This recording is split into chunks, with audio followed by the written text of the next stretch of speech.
It is health that is real wealth and not pieces of gold and silver. Mahatma Gandhi.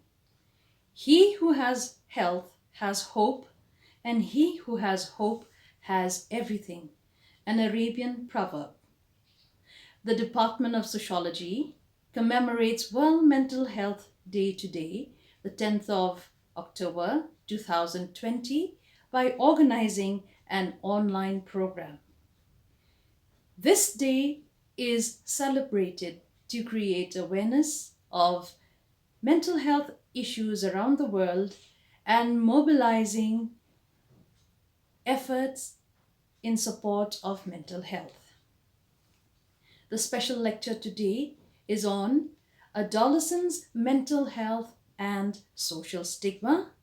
And the two guest speakers are Dr. Arvin Nongpure, MD, Assistant Professor, and Head of Department in charge of Psychiatry, Nigram's Hospital, Shillong, and Major Dapple D. Wankar, who is a past pupil of the college and an Assistant Professor, Armed Forces Medical College, Pune.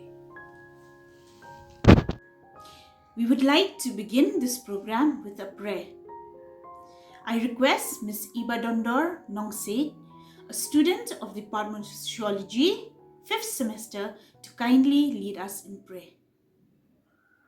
Let us bow down our head in prayers. Loving Creator, we come to you today, the World Mental Health Day, as we know you are God of love and compassion. Lord, you know our needs, our hurts, our fears, even before we form them into your words of prayers. We come to you today because we believe that you, Divine One, love each one of us just as we are and walk with us on our individual journeys through life. Help us know that we are treasured, we are prized, we are cherished and loved infinitely by you. Be patient with us, be protective of us, be present with us, Lord. Give us the power to take the next step and ask for help if we need it. We pray for an end of the stigma of mental illness. We pray for the family torn apart by mental health diseases and for the families that hold on to one another during difficult times of illness. Sometimes, Divine Spirit, we feel discouraged and helpless in times of many challenges. Help us to see ourselves as you see us, persons of worth and value, person of creativity and possibility. And may we go forward into our communities with a new sense of vision, hope, and possibility for the future. In Jesus' name we pray. Amen. Thank you, Ibadondor. I now call upon Dr. Arvin Nongpure, Assistant Professor, Doctor in charge of the Department of Psychiatry, Northeastern India, Indira Gandhi Regional Institute of Health and Medical Sciences, Shillong. Dr. Arvin Nongpure has published a number of research publications in the Indian Journal of Medical Specialities and Indian Journal of Social Psychiatry. He was awarded the Bombay Psychiatric Society Award at the annual conference of Indian Psychiatric Society in Jaipur 2010. Dr. Arvin Nongpure was also awarded the gold medal in the R.B. Davis Memorial Award in Jharkhand IPS Midterm CME held at Bokaro in 2009. He was also awarded the Leela Bhatti Bholanath Award at the Conference of Indian Psychiatric Society, Eastern Zonal Branch in the year 2006.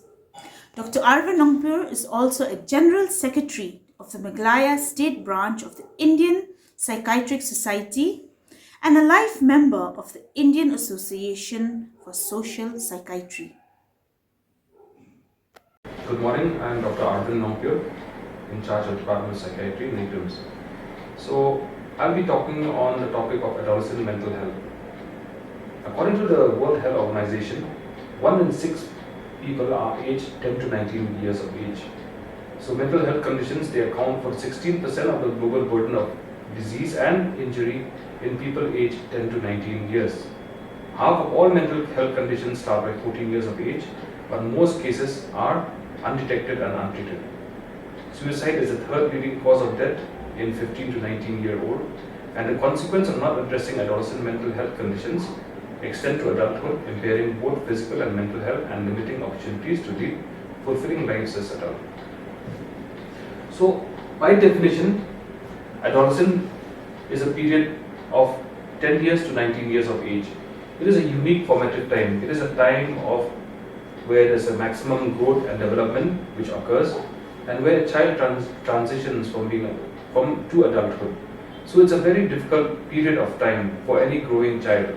Adolescence is marked by mood swings, anxiety, tantrums, anger outbursts, and a lot of other issues which sometimes can or may be mistaken for abnormal behavior.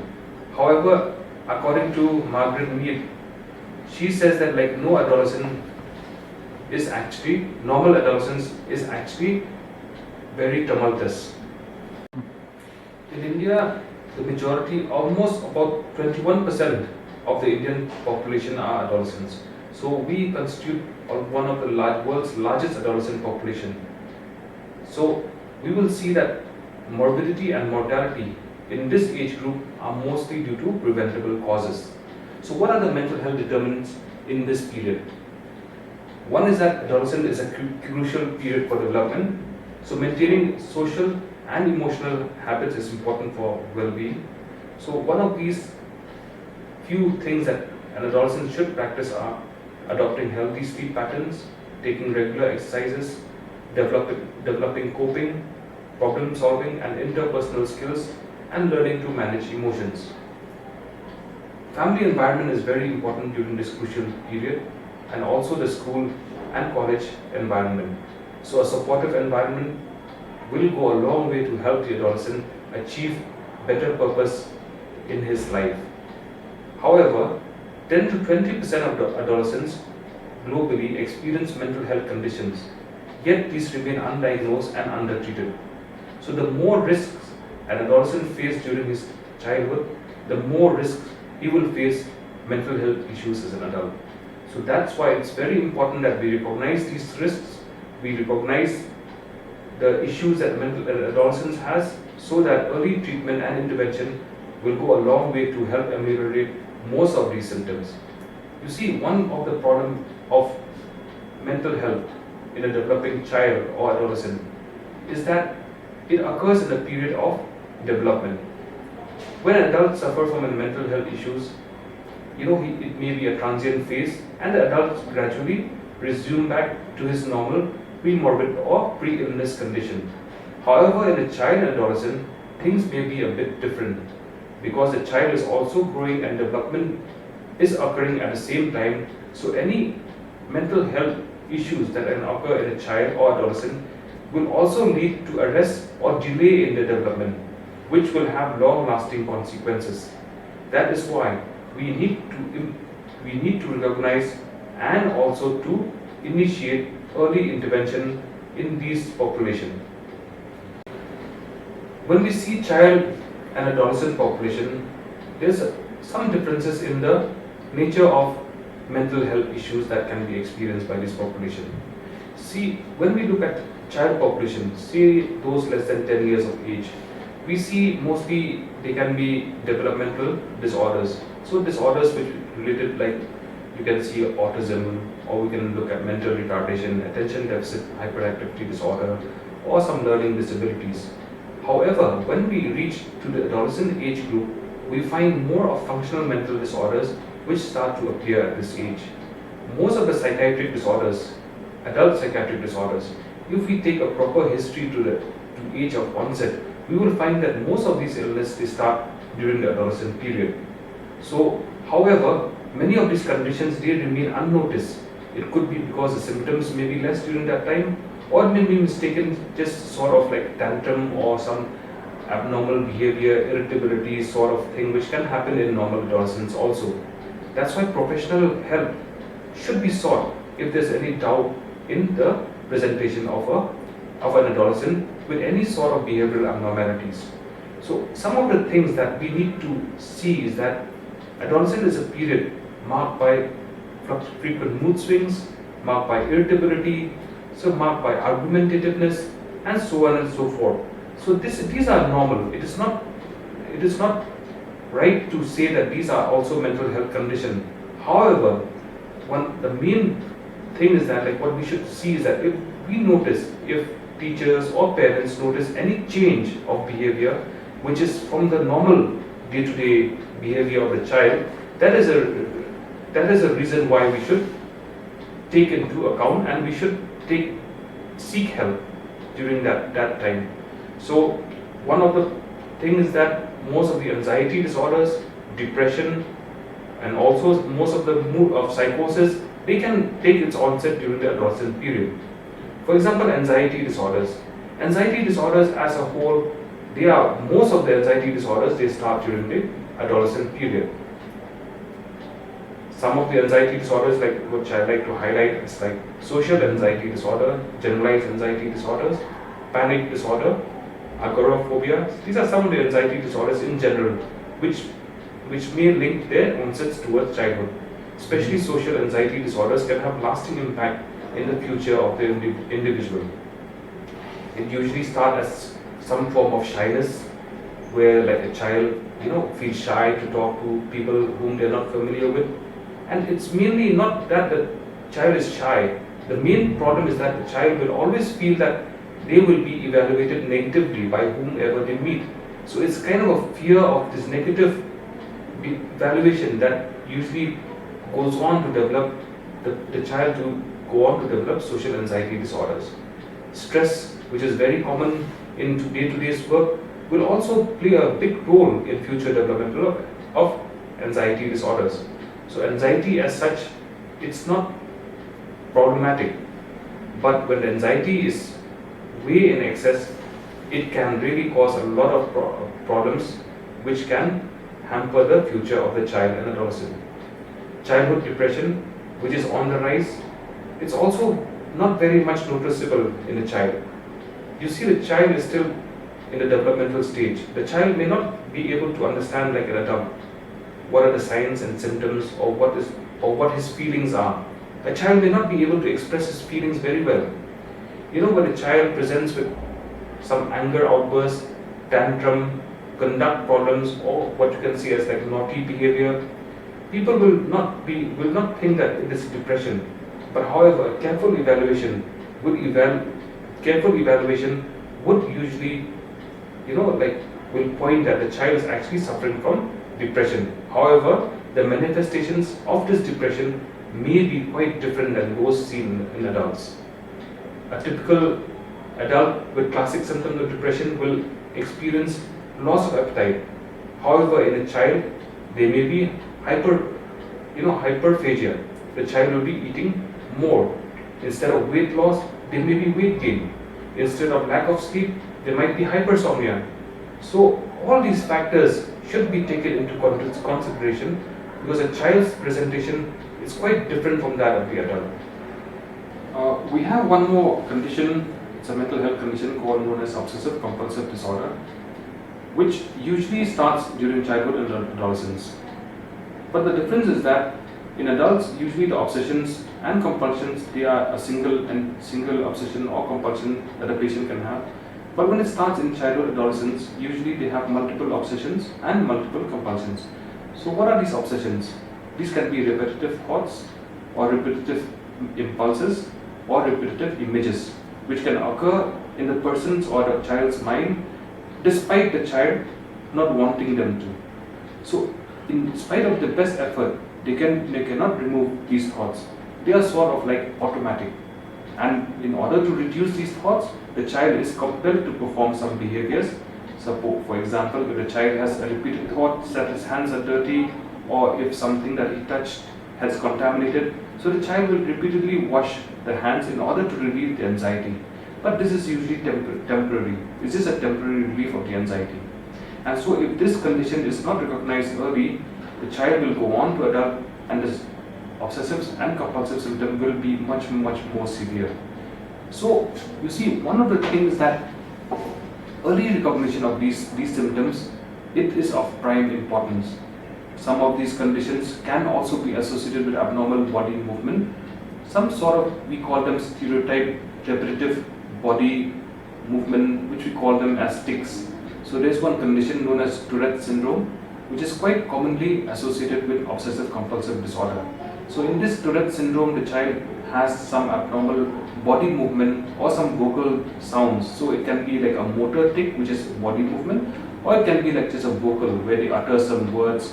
Sometimes it could be like some unpleasant words also, which they are compelled to blurt out, either inside in the mind or outside. Or it could be just simple sniffing, blowing, all sort of thing. And when it becomes much more severe, these actions, the motor activity can be even more complex, like jumping, clapping, and some complex motor activity. So some of these behaviors, if they are repetitive and all that, these overt behaviors can be recognized easily. But if the obsessions and the compulsions are more mental and more quiet in nature, the child should recognize and should seek help from a trained professional. Now, one more condition which I'd like to highlight is some condition which is emerging. It's like a body-focused repetitive behavior. So this repetitive behavior compels a child to perform these activities over and over again. See, it could be like simple like hair pulling, which is known as trichotillomania, or it could be skin picking, nail biting. So these are the issues, some of the disorders that can occur in child and adolescent, and it's usually associated with a high level of anxiety. So you can also say that they are like comorbid conditions, especially with OCD, and right now they are also conceptualized as part of the obsessive compulsive spectrum disorders. Now when you look at child and adolescent, it's a period where they experience a lot of change. They have more like emotional feelings or towards their family, towards their friends, and more so sometimes they are more inclined towards the peers than the family members. Sometimes they can become argumentative if the family members try to tell them something, because they feel that they are actually adults, they can take their own decisions, which is rightfully so. So even in a supportive family environment, an adolescent should be part of the decision-making process in the family, and some roles and responsibilities should be given to the child also. Peer group, peer pressure, these are the issues that are actually very important in adolescence, and some of these peer pressure can lead the child to adopt unhealthy lifestyles. Initiation into substance use, which can start during adolescence, can take a long toll if it goes on to adulthood. And most of the substance and drug use usually starts during this period. It's also maybe because during this child-adolescent period, there's an urge to experiment. There's an urge for experimentation along with peer pressure, and because these substances, they affect the reward pathway which is in the brain, it may compel the child to increase the use of these substances. Could be sort of a self-medication to relieve anxiety, or just like out of peer pressure. And usually, most of the thing, these substances, like it may start from simple like tobacco, which may go on to alcohol, and usually progress to marijuana, and eventually to like opioids and other drugs. So a child should be able to resist these kinds of unhealthy peer pressure, so that they have more control of their own life later on in adulthood. What are the problems of growing up, especially from a child to adolescent, is the rapid change in body morphology. Males will start having voice change, and along with body becomes much more muscular. There's hair growth in the body, and a lot of changes that occurs due to a lot of hormonal changes along with ones that can be seen outside. So this can put a lot of stress and like sort of a kind of anxiety in a growing adolescent. They become more conscious of the body, and especially in females, they have become very conscious because the issues of weight gain, the issues of like the changing patterns of the growing body, it's so quick during adolescent period that it's quite difficult for them to adapt. And then some of them have this problem of acne, some of them have a problem of some dermatological problem, and with the kind of the demands of today's society of a perfect like a body shape and size and all that, puts a lot of pressure on the minds of these adolescents. So some of them may suffer from body image problems, and because of that they may like put themselves into a lot of diet restrictions. Some of them even go on to develop anorexia nervosa, which is quite common in the Western countries, and which is slowly beginning to be a part of a problem even in our country also. So a child should be taught that they should be able to be comfortable with their own body, and it's just a matter of change. It is a transition period. They should adapt well to this transition. They should be supported and not criticized upon by either peers or parents or teachers during this crucial phase of development. Because if they are being too much over criticized or being pointed out too much of the flaws and defects, then it may lead them with a lot of psychological impact. May lead them to features like what I said earlier of social phobia, where the child may refuse to interact with people, have decreased self-esteem, low confidence, and it may affect a major part, which is actually studies.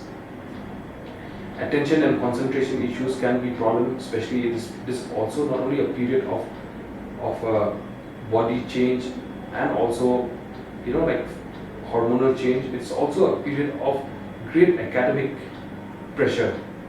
Adolescence is a time when a child has to make major life decisions when it comes to academics, and it is a time where a child has to spend much of his or her time in studies. So anything that causes stress, anything that causes the child to have worry or anxiety will create problem in memory and concentration. And as we know that memory and concentration has got a lot to do with the child's academic performance. Many children now have spent more and more time with mobile phones, tablets, laptops, or they have got a lot of time spent in front of the screen. So this can also be very unhealthy in the long run. Not only does it spoil the eyes, but it can also the child can also suffer from sleep problems. I'd just like to tell you a little bit about this sleep architecture, that what a normal human being goes through. You see, when we sleep, our minds are being programmed to fall asleep at a certain period of time and then to get up at a certain period of time. Then our other daily activities like eating, feeling hungry and all that. So this is all part of a biological clock, which we call a circadian rhythm. But because of today's lifestyle, sometimes maybe it could be because of social issues plus academic issues. So finally, the only time that the child gets to spend time with his or her mobile phone or tablet is to compromise on the sleep time, or to study late, or to use the phone late at night. So this can have a lot of impact on the secretion of a normal synthesized hormone called melatonin, which is actually helpful for a restful sleep. And sleep is a very important function to restore the normal bodily functions. If the sleep is improper, when it becomes chronic, it will lead not only to a lot of psychological problems, but it will lead to a lot of medical problems also. And most of the medical problems, chronic medical problems, have a root not from the physical aspect, but has got a lot of the cause can also be attributed to a lot of psychological causes. So remember, adequate sleep it's very important for normal day-to-day function, normal academic function, and normal immune function. If the sleep is less, the child or adolescent is prone to get a lot of, the chance of infection also becomes more. Another important issue is the issue of stress. Stress is a term actually which has come from physics, I think, which you have learned in your higher secondary time and all that, but it is used in day-to-day life when we talk about our day-to-day activities. It's a kind of any situation can be perceived as stressful if we are not able to adapt to it. So stress, it is not that it is not present. You see, stress is something which is present every time. It is not just the kind of work or the people that we meet or the kind of task that we are expected of us. In fact, stress can be a whole lot of things. It could be heat. If it's too hot, we feel stress. It's too cold, we feel stress. If the traffic is too much, we feel stress. So there are so many different kind of stresses that we face in our day-to-day lives, and it is not something that we can eliminate altogether. In fact, if you come to look at it, stress is actually part of our day-to-day lives. It is not that we eliminate the stress. What is important is that how we handle the stress, which is actually much more important. And as you see, like being in the academic pressure, which is quite a lot during this adolescent period, most of it perceive it as a form of stress, especially when you are being compared to your peers, when the competition is so high, and when expectations from you are much more than what you can cope up with. So always remember that stress is actually what we impose upon us. We handle things one at a time. We handle the things. We try to learn how to cope with all these day-to-day issues.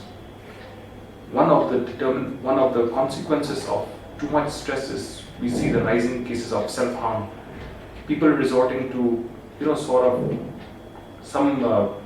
resort to even taking their own lives, which is actually not the right thing to do. There's always ways and means to handle with a problem.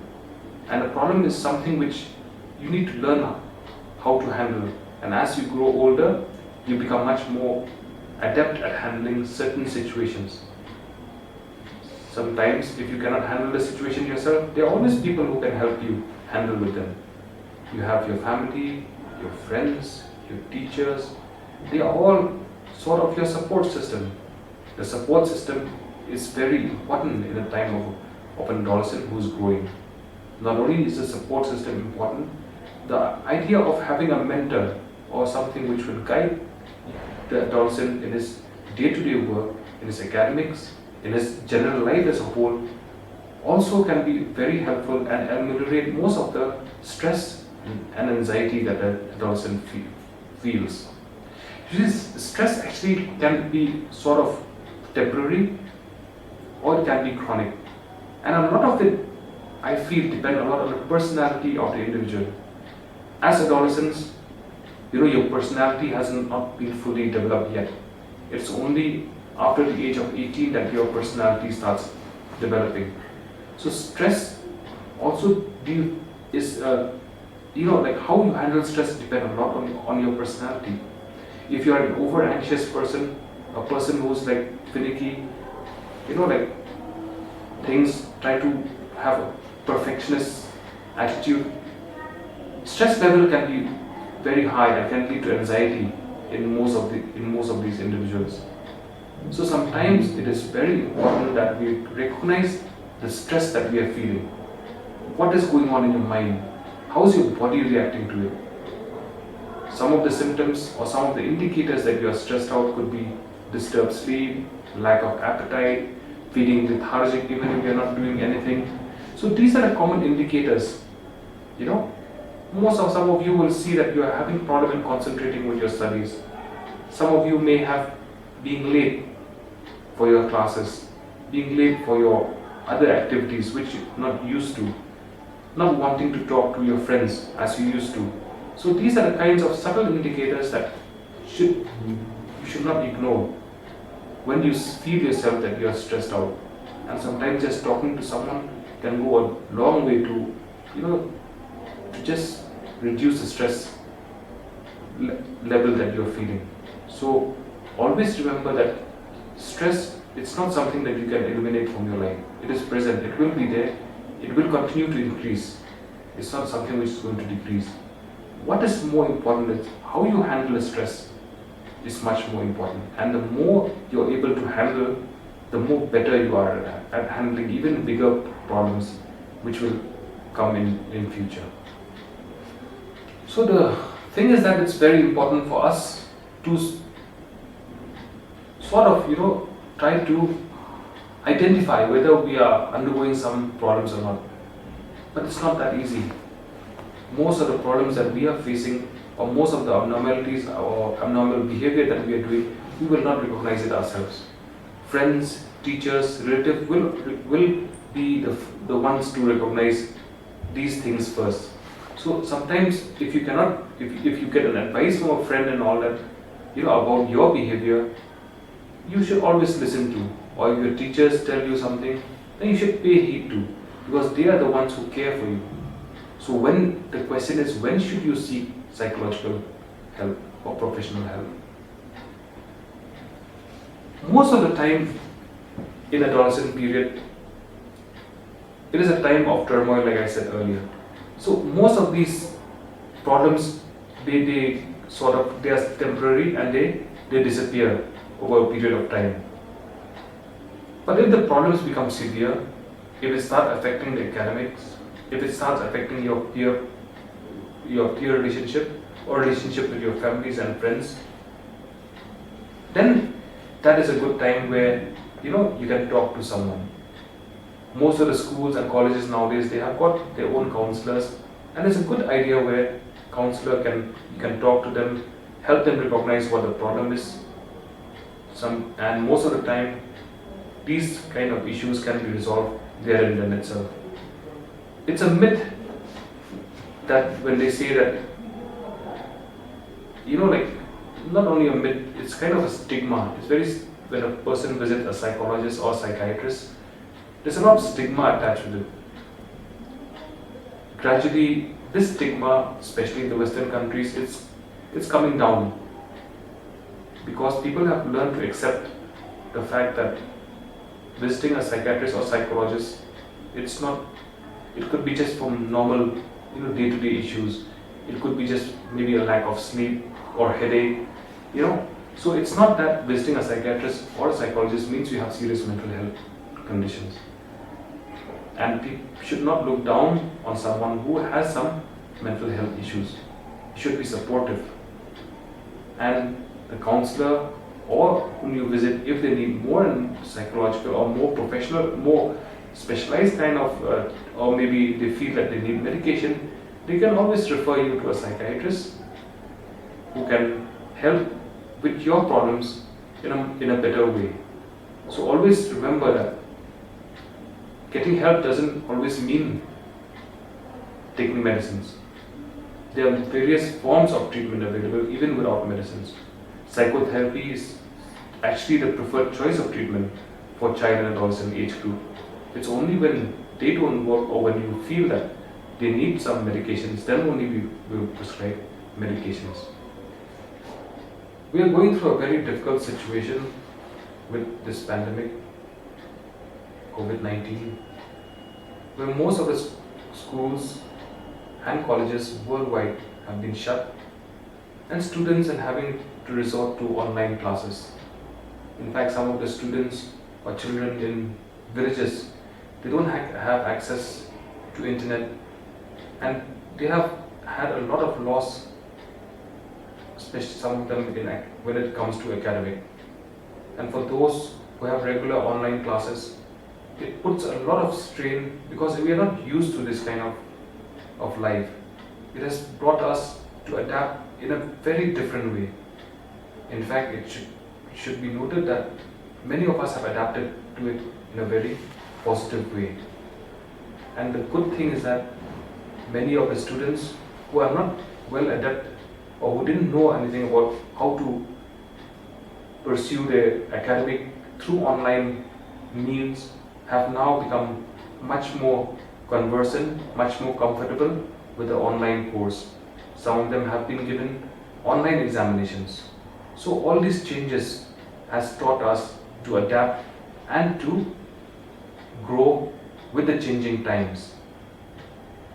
But another side, when you look at mental health issues of this pandemic, you see this pandemic, there's a lot of fear.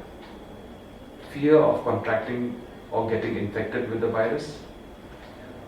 And sometimes, especially for us healthcare workers, is the fear of transmitting the virus or infection to someone else close, near and dear ones at home.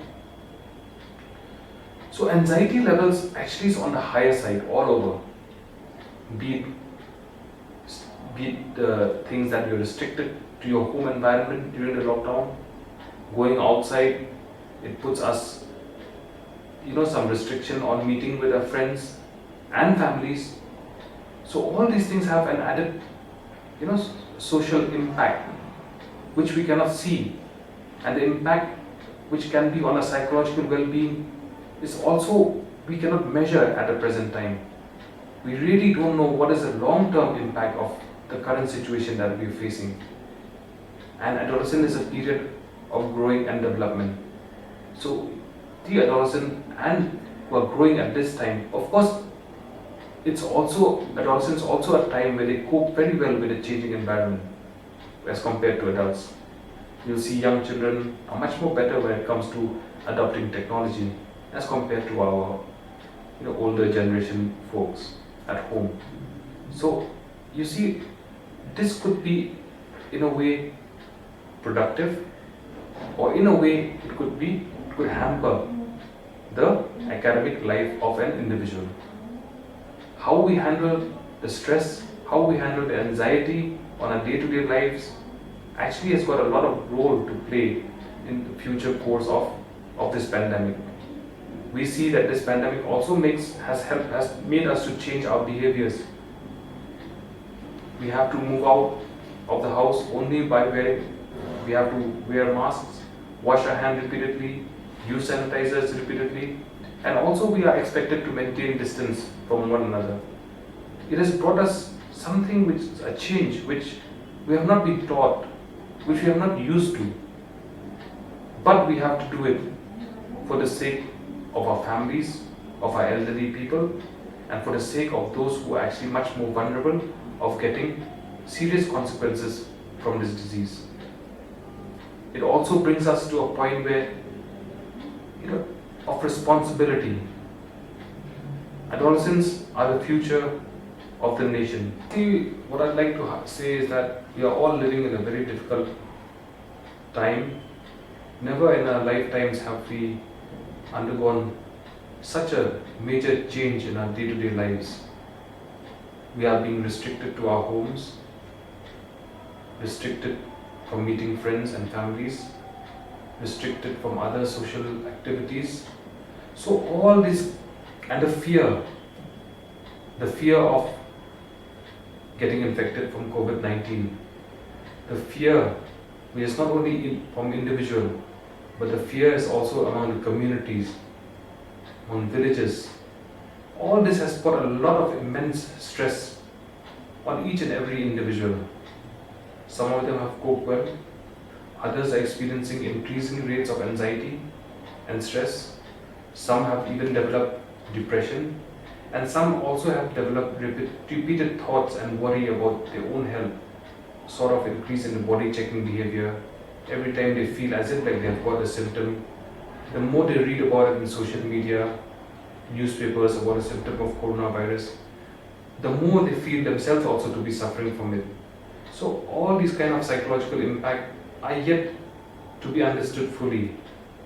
Reports have started to come in of the increasing rate of depression, anxiety, self-harm from all over the world and also in our country. What we need to do is we need to cope with this current situation, to fight it as a whole, as a community. So this disease has actually brought a lot of demands in the way we live. We have had to change our habits. masks, washing hands repeatedly, use of sanitizers has become part of our daily routine. In fact, most of these activities have become so unconscious that we do it without even realizing it. However, when it comes to social distancing, it is still seen to be quite difficult to follow. Along with that, the behavior of touching our face. We are these behaviors have become so unconscious that most of the time, inadvertently, we keep on touching the face more than what is required. Social distancing, the requirement of maintaining physical distance from one another for about 6 feet is sometimes a bit difficult. Most of us may be able to do this outside, but within the family or within our homes, it's still very, very difficult. At the same time, we need to ensure the safety of ourselves and the safety of our near and dear ones at home. So we need to change our behavior and adapt to this new normal. So whenever we go out of the house, we should ensure that we don't put ourselves at risk and we don't put our families at risk. So we know now that whenever we go out, we should avoid close contact with other people, we should avoid crowded places, and also when we return home, we should maintain hygiene, especially of our hands, and also we should try to use masks always as far as possible when we're outside, especially when talking to someone else in a public place. Now, the issue of this pandemic has also brought in a lot of demands academically in ways which we are not used to. Students are used to attending classes, sitting in a class, listening to the teacher talking, but now they have to sit at home and their eyes on the computer or mobile screen. This has put a lot of stress and strain on the way we do work. It has caused increase in irritability. Sometimes temper tantrums also have started increasing, especially in young children. And those with adolescents have spent a lot of time in front of the screen, which has led again to what I've said earlier, like sleep problem, and also another eating and physical abnormalities. So this is a time where we need to cope up as a whole. There's stress all over, but like I said, stress is something which we cannot eliminate. We should learn how to adapt and cope with it.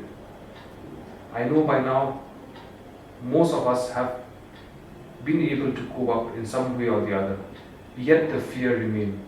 The fear which, if it's continuous and it's long lasting, can have far-reaching consequences on our mental health. So regular exercise, even when we are at home, relaxation activities, spending less time on social media or reading negative news can go a long way to improve our mental health.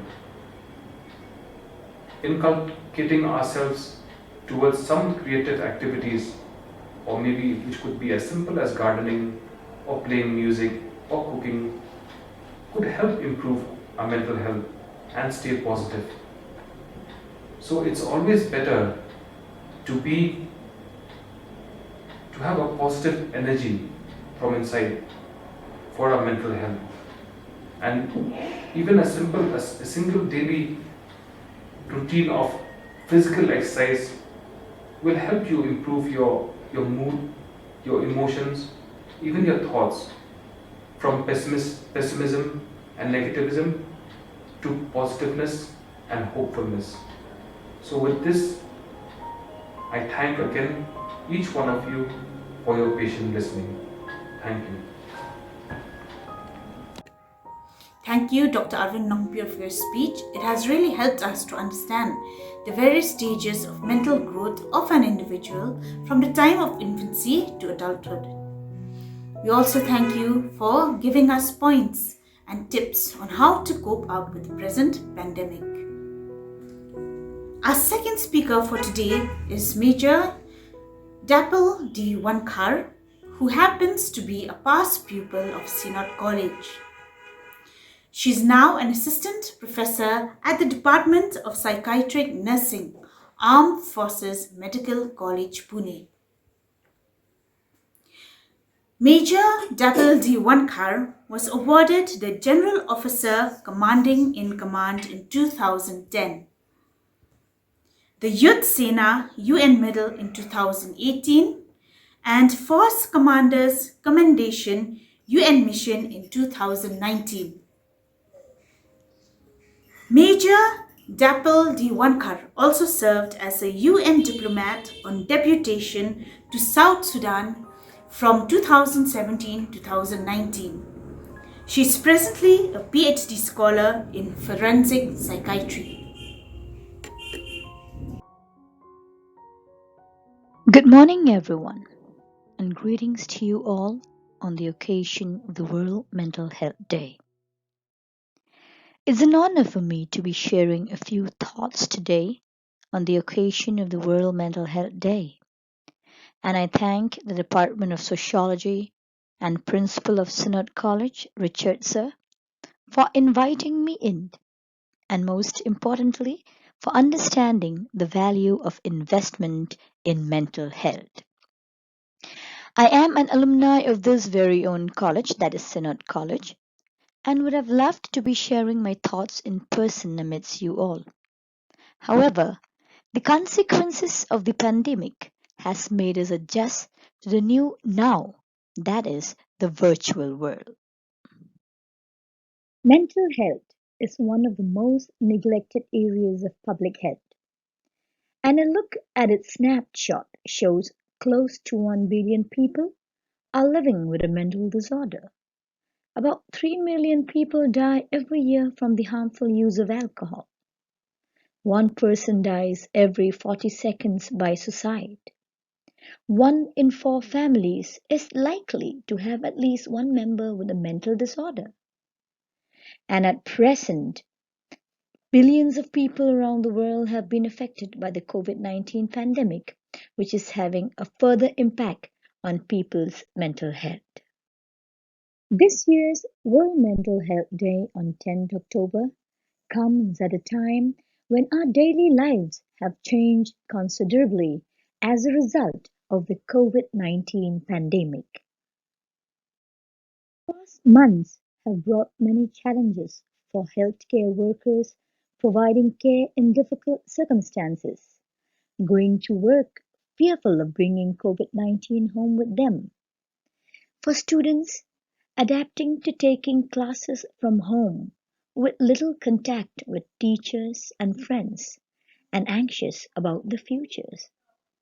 For workers whose livelihoods are threatened, for the vast number of people caught in poverty or in fragile humanitarian settings with extremely limited protection from COVID-19, and for people with mental health conditions, many experiencing even greater social isolation than before.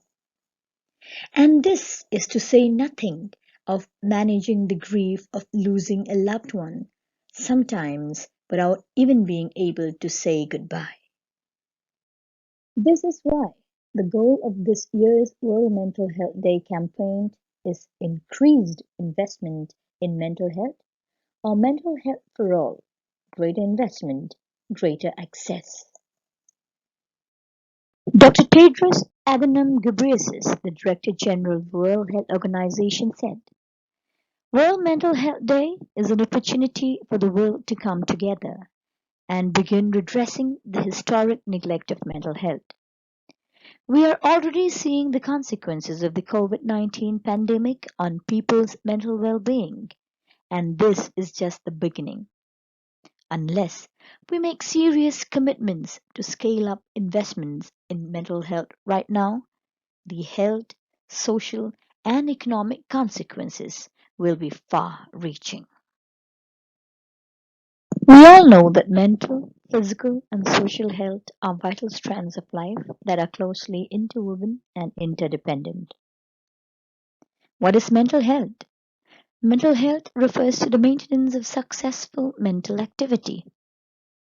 It also includes maintaining the abilities to adapt to change and to cope with stress.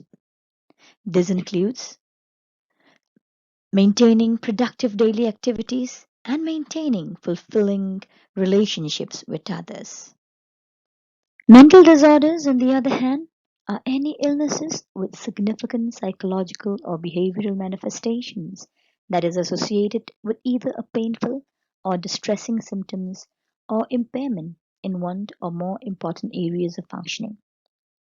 These mental illnesses are common to all countries and cause immense suffering. People with these disorders are often subjected to social isolation, poor quality of life, and increased mortality.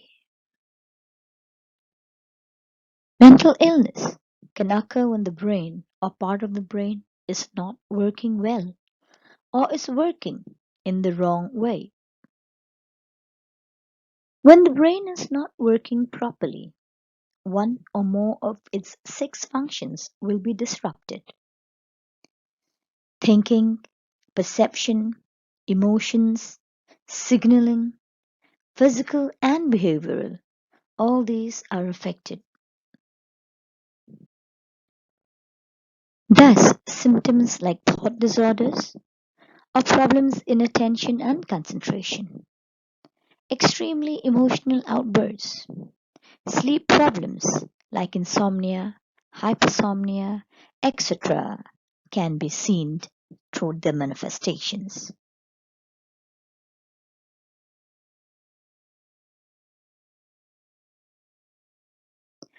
When these symptoms significantly disrupt a person's life, we then say that the person has got a mental disorder or a mental illness.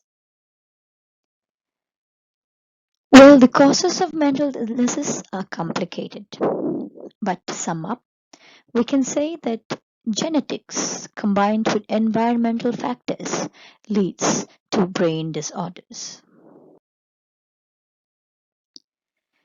Many mental illnesses begins during childhood and persist into adolescence.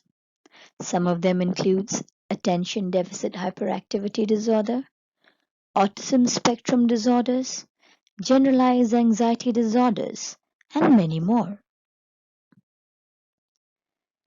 However, some illnesses begins during adolescence and progresses on. The illnesses that most often begin during adolescence may include major depression, schizophrenia, bipolar disorders, panic disorders, eating disorders, anxieties, and addictions, which is very commonly seen. Adolescence is a unique and formative time. Multiple physical, emotional, and social changes, including exposure to poverty, abuse, or violence, can make adolescents vulnerable to mental health problems. Promoting psychological well-being and protecting adolescents from adverse experiences and risk factors that may impact their potential to thrive are critical for their well-being. Statistics says that 1 in 6 people are aged 10 to 19 years in this world.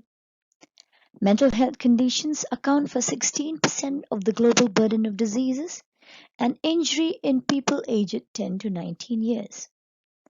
Half of all mental health conditions start by 14 years of age, but most cases are undetected and untreated. Globally, depression is one of the leading causes of illnesses and disability among adolescents. Suicide is the third leading cause of death in 15 to 19 years old. And the consequences of not addressing adolescent mental health conditions extend to adulthood, impairing both physical and mental health, and limiting opportunities to lead fulfilling lives as adults. It is definitely not easy to be a teenager. Sometimes it's tough to avoid feeling stressed, and pressure can build up in many areas of life. be it socially, in school, at home, and while making big life decisions. Worrying about these pressures is normal, but feeling very sad, hopeless, or worthless might be a sign of a mental health problem. Adolescence is a crucial period for developing and maintaining social and emotional habits important for mental well being. Multiple factors determine mental health outcomes. The more risk factors adolescents are exposed to, the greater the potential impact on the mental health. Factors that can contribute to stress during adolescence include a desire for greater autonomy, pressure to conform with peers, exploration of sexual identity, and increased access to and use of technology. Media influence and gender norms can exacerbate the disparity between an adolescent's lived reality and their perceptions or aspirations for the future. Other important determinants include the quality of their home life and relationships with peers. Violence, which includes harsh parenting and bullying, and socioeconomic problems, are also recognized risk to mental health.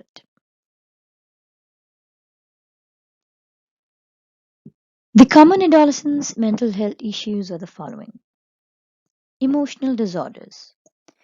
Emotional disorders commonly emerge during adolescence.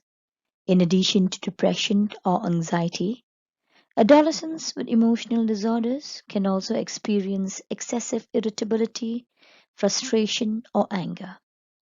Symptoms can overlap across more than one emotional disorder, with rapid and unexpected changes in mood and emotional outbursts.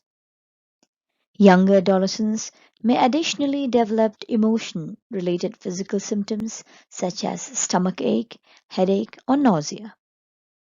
Globally, depression is the fourth leading cause of illnesses and disability among adolescents aged 15 to 19 years, and 15th for those aged 10 to 14 years. Childhood behavioral disorders. Childhood behavioral disorders are the second leading cause of disease burdened in young adolescents aged 10 to 14 years, and the 11th leading cause among older adolescents aged 15 to 19 years.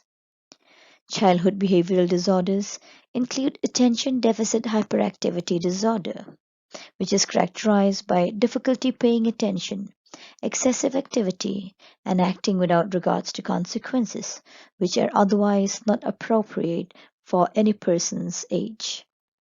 Childhood behavioral disorders can affect adolescents' education and may result in criminal behavior.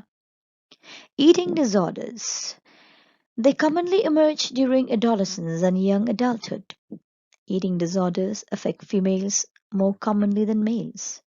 Conditions such as anorexia nervosa, bulimia nervosa, and binge eating disorder are characterized by harmful eating behaviors such as restricting calories or binge eating. Eating disorders are detrimental to health and often coexist with depression, anxiety, and or substances misuse. Psychosis. Conditions that include symptoms of psychosis most commonly emerge in late adolescence or early adulthood. Symptoms can include hallucinations or delusions. These experiences can impair an adolescent's ability to participate in daily life and education and often lead to stigma or human rights violations. Suicide and self-harm. Suicide is the third leading cause of death in older adolescents, and nearly 90% of the world's adolescents live in low or middle income countries, and more than 90% of the adolescent suicides are among adolescents living in those countries. Risk-taking behaviors. Many risk-taking behaviors for health, such as substance use or sexual risk-taking, starts during adolescence. Risk-taking behaviors can be both an unhelpful strategy to cope with poor mental health and can severely impact an adolescent's mental health and physical well-being. Worldwide, the prevalence of heavy episodic drinking among adolescents aged 15 to 19 years was 13% in 2016, with males most at risk.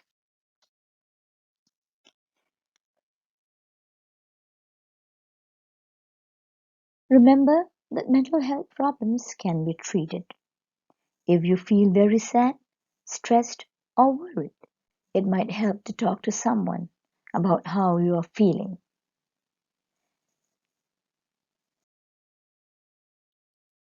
We should often recognize and ask ourselves, do we ever often feel very angry or very worried?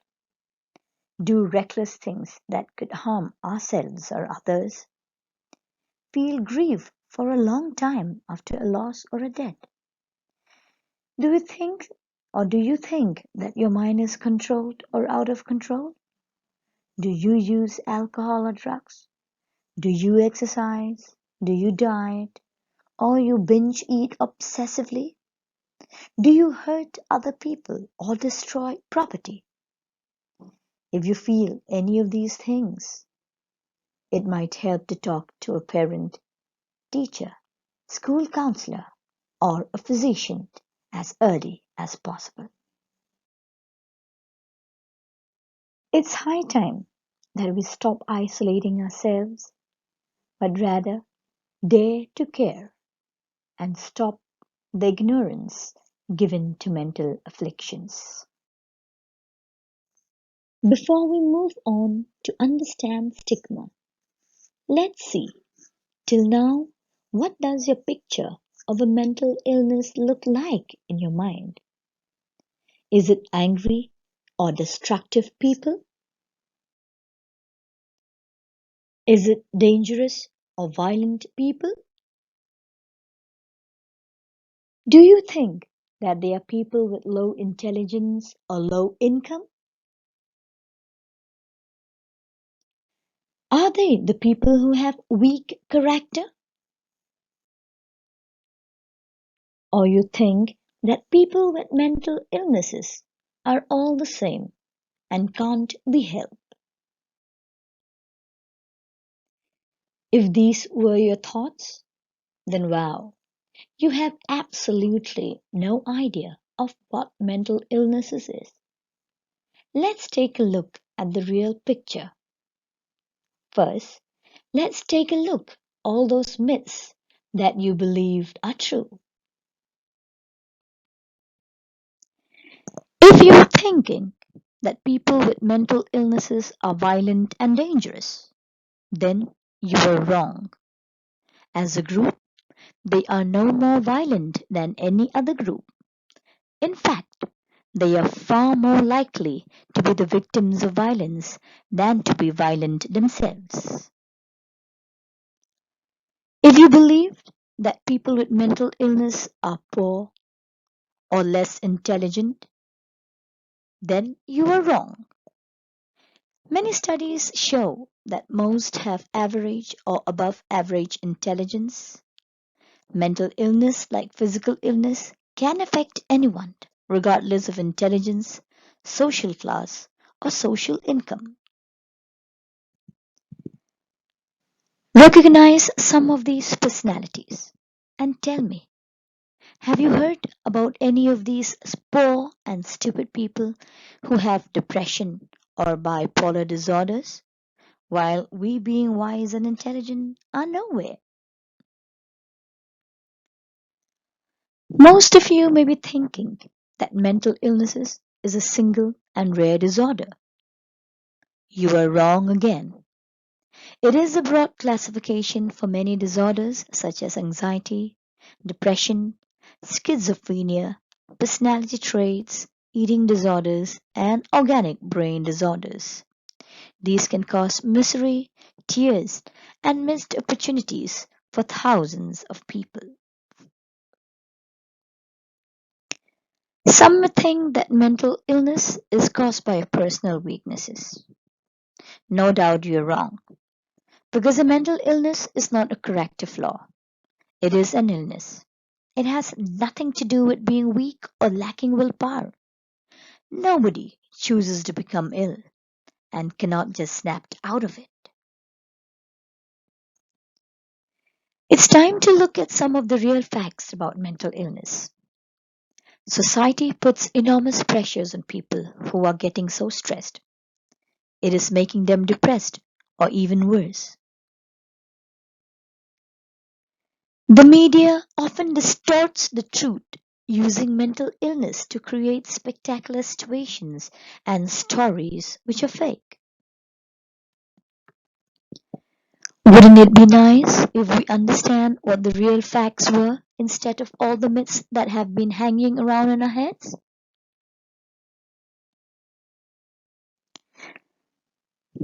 If yes, then let's look at that horrible word stigma, the little word that causes big problems. Stigma has closed our minds. Stigma has caused disrespect. It has caused discrimination and discourages people from getting the proper help. So, what is the stigma? Stigma is a broad term which is used to describe the negative and stereotypical thoughts, attitudes, and feelings about people on the basis of the traits of a person, which can include gender, skin, color, sexual orientation, religion, and mental illness. It has been used to label certain groups of people as less worthy of respect than others. These attitudes in the community are supported by ignorance, prejudice, and discrimination, and are perpetuated when mental illness is represented in an inaccurate way by the media. Stigma is therefore used as a negative label to identify people with mental health problems.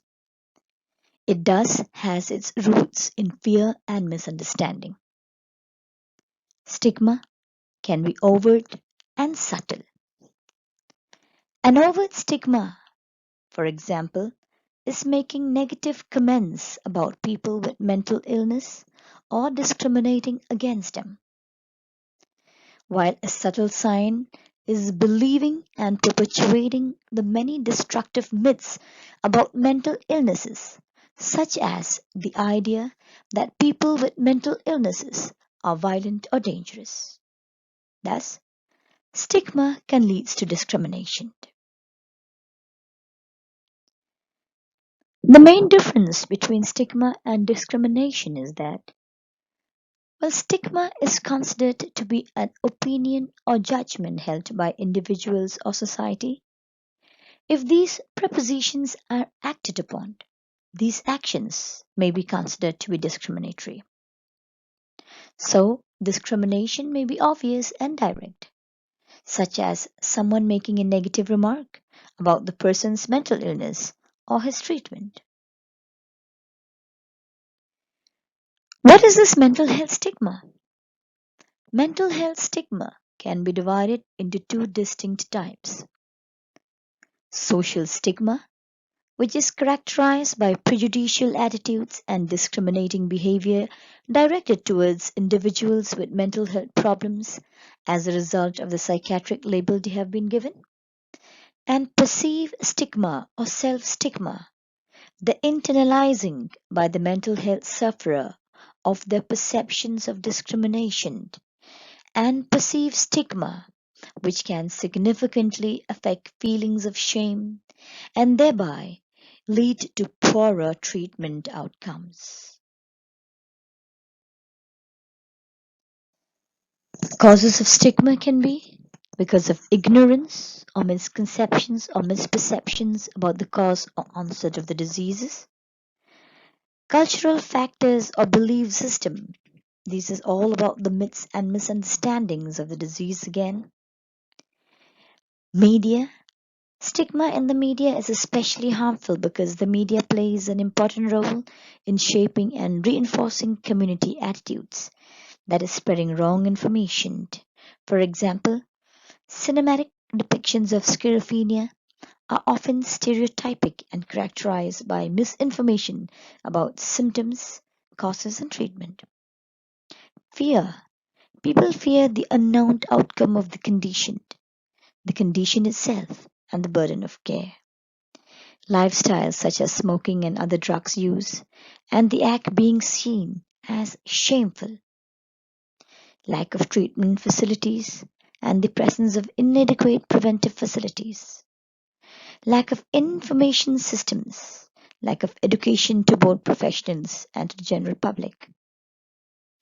Economic instability, previous experiences of the disease, and medical diagnosis that hinders a person from going about in public for fear of discrimination. The effects of stigma leads to loss of confidence, failing to seek medical attention, low self-esteem, keeping people from accessing counseling. Stigma prevents others from caring for the mentally sick. There is loss of job or lack of employment. It leads to financial problems, rejection, undervaluedness, social isolation, defensiveness, and so on. Stigma can be self-stigma, that is feeling judged by others, feeling disgraced or blamed. Felt stigma, the perception or feeling that one has towards people with same specific disease or condition which they also have. And enacted stigma or discrimination. This is where there is discrimination against individuals living with mental illnesses or people who have some of the diseases or conditions in the community.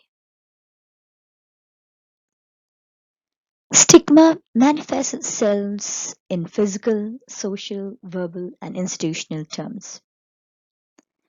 Physical stigma. They are people living with mental illnesses or HIV/AIDS and other infections which are isolated physically and not allowed into shared spaces and not allowed to share clothing or eating from the same utensils, or in extreme cases may even experience forms of physical attack. Social stigma are those when people are isolated socially and they start losing their social identity and the social structure starts dissolving. Verbal stigma, when people use pejorative language when referred to someone living with mental illnesses like HIV and AIDS, or in reference to the illness itself. And institutional stigma, when people lose their jobs or any other form of discriminatory practices. So, how do we combat or challenge stigma? The three most successful ways of reducing stigma are education, that is involving replacing misperceptions with actual facts, contact, which involves changing public attitudes about mental illnesses through direct interactions with people who have experienced mental illnesses, and protest, which is used as a way to suppress negative behavior and is most commonly used to challenge the way that the media present mental illness. To challenge stigmatization, Campbell, Fuller, Maimani, and Sibia in 2005 summarizes three main approaches. Firstly, there are efforts to educate individuals about the non-stigmatizing facts and why they should not stigmatize. Secondly, there are efforts to legislate against discrimination. And thirdly, there are efforts to mobilize the participation of community members in anti-stigma movements. Other ways of fighting stigma includes breaking the culture of silence and cause of mental illness, using group dynamics to discuss issues of stigma, sharing knowledge on issues at stake, being a role model, counseling individuals, passage of law, that is the Mental Health Act, mental health taught as a subject in the schools, establishment of healthcare facilities. Media should talk positively about mental health and dissemination of information in the community. In order to eliminate discrimination towards mental health and illnesses, we must first educate ourselves and help ourselves first, then educate others. After you have a good knowledge of issues and the science behind it and symptoms and medications, be an advocate for those that can't voice proper knowledge about mental health issues. Have an understanding of our illnesses. It is unfortunate that often people with the illness do not believe that they even have it and turn down medication. Find people with similar values and beliefs, even in areas outside of mental health. Be aware of your thoughts and reality test them. Assertiveness. Be assertive, as it can help combat a lot of troubles, such as low self confidence and low self esteem, that are often a symptom of mental illness. And most importantly, always have positive affirmations.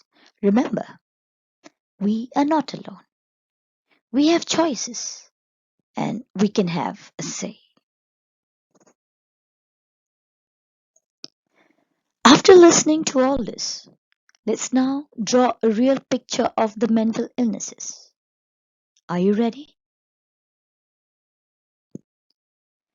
Mental illness can be treated and many can recover.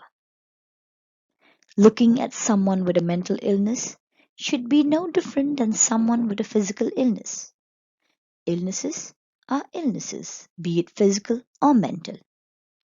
Anyone who is ill should be treated with respect and dignity. Illness can come to anyone and it could stop at your door. It is therefore the responsibility of all individuals to find out the proper information about any illness or disease and not listen to false rumors or spread gossip that may destroy families and other relationships. Remember, people with mental illness are people with varying abilities, strengths, and interests. While they are ill, they need a lot of support from their families, friends, and workplaces. So much can be done from the foundations and the community levels, individual responsibilities, the role of media, the mental health professionals, the policymakers, science institutions, NGOs, private sectors, and families per se can contribute to invest in mental health and to make it a better mental health. Thank you.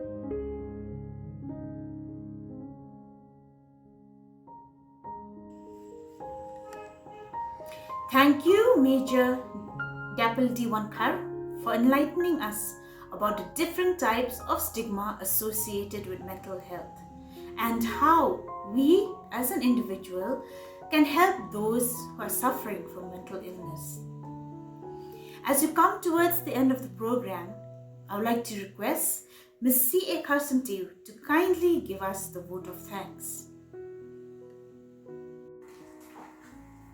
It is my privilege to propose this vote of thanks on behalf of the Department of Sociology. Firstly, I would like to thank God Almighty for His guidance and wisdom throughout the entire program. We also like to extend our gratitude to our principal, Dr. R.M. Lingdor, and coordinator IQAC, Dr. G. Lingdor, for granting us permission to hold this online program. Our special appreciation goes to Dr. Arvind Nongpur, Assistant Professor, Department of Psychiatry, Nagrams, and Major Dapple D. Wankar, Assistant Professor, Department of Psychiatry, Nursing, Armed Force Medical College, Pune, for their insightful and enlightening lecture. I would also like to thank Sir P. Joshi, Head of Department BCA, for helping us with the video editing. Behind every successful program lies a manifold attempt of committed faculty. Therefore, I would like to acknowledge the immense contribution of each dedicated faculty of the department. Last but not the least, I would also like to extend my thanks to each and every one of you participating in this program, without which it would not have been a successful one. Thank you all. God bless each and every one of you.